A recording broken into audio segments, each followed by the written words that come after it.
Hi everyone, this is your Love Tough video on pandemic sleeping tips. So I'm very excited because sleep is something very near and dear to me and I love it. I love to sleep. I'm a good sleeper, and more importantly, I've helped people over the years get over their sleeping problems.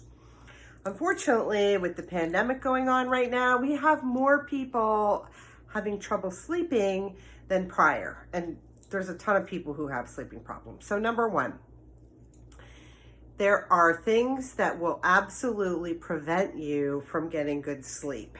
And one of those things is called underlying medical conditions or problems. If you have an underlying medical condition or problem that's preventing you from getting good sleep, you need to address that because it's a showstopper. That could include, imbalanced hormones. It could include reactions or side effects to medications. It could include undiagnosed celiac disease. There's a whole host of things that can cause you not to be able to sleep well. And you have to deal with those people because they're just showstoppers. So assuming that you deal with any underlying medical causes and you've ruled them out, the next two most important things are, number one, your attitude. If you have an attitude that goes like this, well, I've never been a good sleeper. I've always had sleep problems. It's just the way it is. Guess what?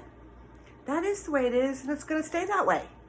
Because the attitude to have, if you don't want to have sleep problems anymore, even if you've had a lifetime of them, I don't care how many years or decades you've had sleep problems, the attitude to have is, I'm a good sleeper. I'm a great sleeper. I'm a sound sleeper. I love sleep and I'm good at it. That kind of attitude is really going to help you. Trust me. I've coached enough people who started out with, oh, I'm just not a good sleeper. That's just the way it is. Change your attitude and everything else will shift. So assuming you have the right attitude, I'm a great sleeper, I love sleep, it's wonderful, and I'm good at it. The next thing is you have to have a commitment. And why? Well, if you have the right attitude, you need to have the right commitment because for most people, to get really good sleeper, to become a really good sleeper, you're probably going to have to make some changes. And that might have to do with thoughts that you have in your head or how you process your emotions. There might be a number of things you might have to change so that you can become a good sleeper. But what I promise you, so I have a whole blog post on it, listing all the things to do. You have to really, to be a really good sleeper, one thing that's extremely helpful is that you learn how to process and manage and deal with two things. Your thoughts that you think in your head and your emotions. Because your emotions, whether it's depression, anxiety, fear, anger, resentment, whatever, or thoughts that you're thinking in your head are two big things that keep people awake at night. And what I write about and blog about and do videos about is how you can become the king or queen of your mind and your emotions.